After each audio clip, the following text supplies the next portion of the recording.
Right now it is time for the true doctor to come through the door. It is time for Food for Mood with Dr. Judy Wurtman. Judy is the co-author of the Serotonin Power Diet, serotoninpowerdiet.com. Simon loses his tummy, and also, before her voice was still, good morning, Dr. Wurtman. Good morning to you. Really interesting discussion. I'm sorry to have to interrupt it. And congratulations to you, Marshall. It's not easy to lose weight. Isolation, shut in, whatever. It's still hard. And I'm sorry about the loss of your dog. Our 17-and-a-half-year-old dog died this summer too. So it's been hard. Simon? Yeah, Simon died at over 17 and a half. Well, so. Oh, I had condolences. I had no idea. I didn't. I thought you were. What's the successor? Hannah. So we got Hannah before a couple of months before, but that's what I thought. I didn't expect Simon to go. But on the other hand, it was pretty old for a dog. 17 and a half. I think you've got some records there. And he was okay until pretty much the end, and then suddenly, Yeah. That was it. It's just. But it's good memories, wonderful memories. Yep. All right. All right. So did Hannah start eating after Simon died? But pardon? Did Hannah start eating after Simon died? No. And I must say, chasing around a puppy is another way of losing weight, especially when the puppy has something in its mouth that you don't want it to have. That is all true. All right. So speaking of boredom. Okay. So I think that most of us could describe at least part of our daily life, if not a season, like the summer, as being characterized in part by being bored.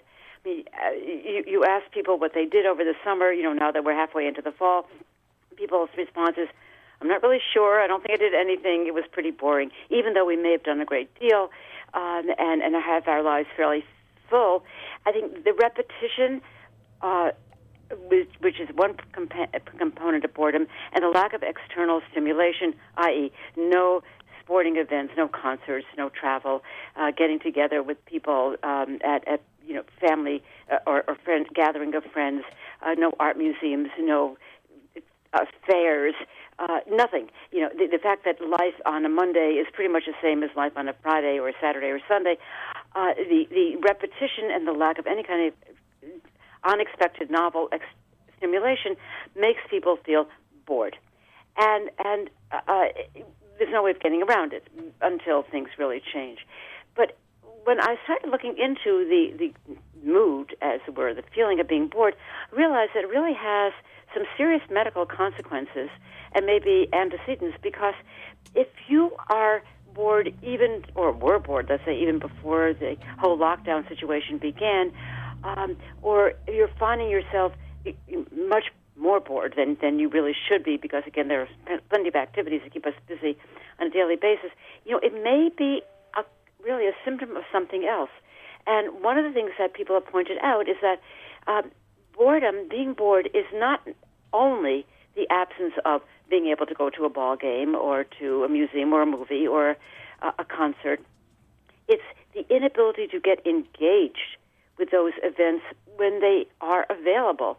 So that it's really that kind of ho-hum, oh, yeah, there's going to be a fireworks, meteor shower, World Series in front of me today, but who cares? I really can't get myself engaged in this. And that often goes along with depression. It's not necessarily a symptom of depression, but it really goes hand in hand with it.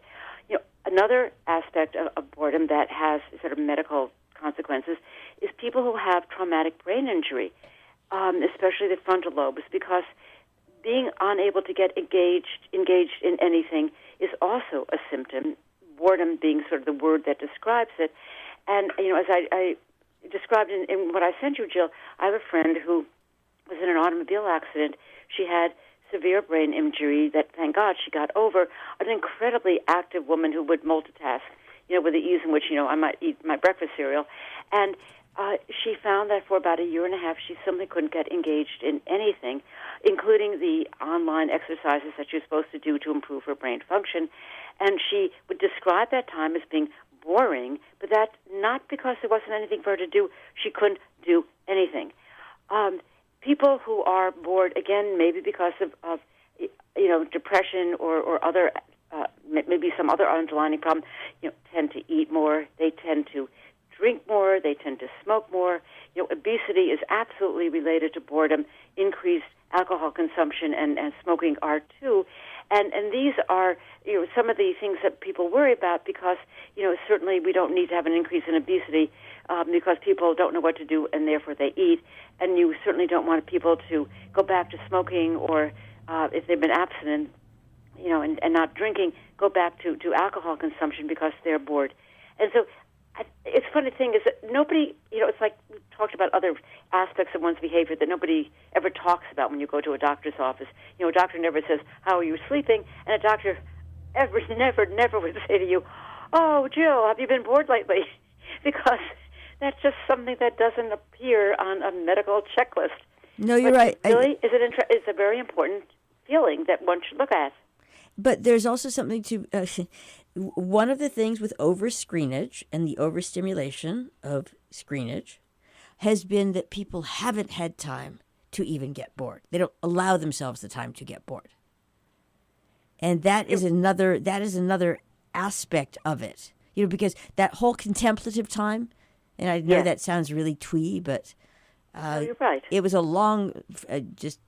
really long day yesterday with just a bunch of stuff, and I got home and I was just grrr. And so I took a few minutes to just look at a tree. It wasn't that there wasn't a bunch of stuff to do. It was look at the tree. That is exactly right. That's the other side of it. That as I said in the article, we can prevent ourselves from being bored when we are confronted with natural catastrophes. A raging fire really does take away that sense of boredom, or a hurricane, or a blizzard, or a flood. God forbid you should be faced with the serious illness of somebody in your family, certainly dealing with financial issues, or teenagers, not being able to go to school or doing online work and not really doing very well. You could list an enormous number of things that will prevent us from being bored. And frankly, they're not things that we particularly welcome into our lives. And as you say, just going from one item to another on your checklist also prevents you from being bored. And sometimes boredom is a good thing. Maybe we should just give it another name, which is, as you say, contemplation, resting the mind, looking at a beautiful tree, lit up by, the fading sun of a sunset, or geese flying over a pond. These are the things that take away boredom and really make us feel that life is worth living, even for that millisecond that we see it.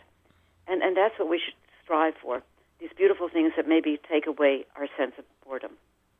Thank you very much, Dr. Judy Wurtman. Have a good week. Bye-bye. You too. Food for Mood. And you can hear Judy Wurtman right here on Robin Hood Radio on a Thursday morning, live or else on demand, robinhoodradio.com on demand. Click on Food for Mood with Judy Wurtman.